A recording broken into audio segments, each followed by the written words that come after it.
Lily demande quels événements pourraient réduire la volatilité des marchés et John évoque est-ce qu'une hausse des taux pourrait redonner confiance aux investisseurs. Est-ce que John répond à Lily? Est-ce que c'est la hausse des taux qui pourrait apaiser finalement, paradoxalement, les marchés?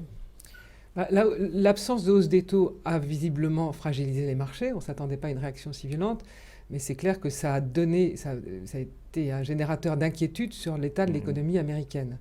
Donc c'est vrai que s'il y avait une légère remontée des taux, on est quand même assez serein sur l'évolution des taux américaines parce qu'on ne s'attend pas à une très forte reprise. Donc, il y aura pas, donc s'il y avait une légère reprise, ça rassurerait sur l'état de l'économie américaine. Roland, pour stabiliser un peu ces marchés, les calmer, apaiser cette volatilité.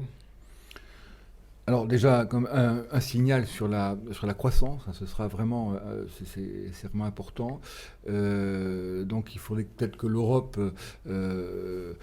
accélère un petit peu. On a vu de beaux résultats sur l'Italie. Et là, en revanche, l'Allemagne, c'est assez curieux, l'Allemagne est un petit peu coincée là, par la moins forte croissance des pays émergents, mais c'est très important et ça tombe mal avec Volkswagen, c'est pour ça que les marchés ont été sanctionnés, mais c'est important quand même que l'Allemagne retrouve une marge de croissance. Sur la France, on a un État qui est pas idéalement géré, donc on est un petit peu coincé par là, il faut attendre encore quelques mois.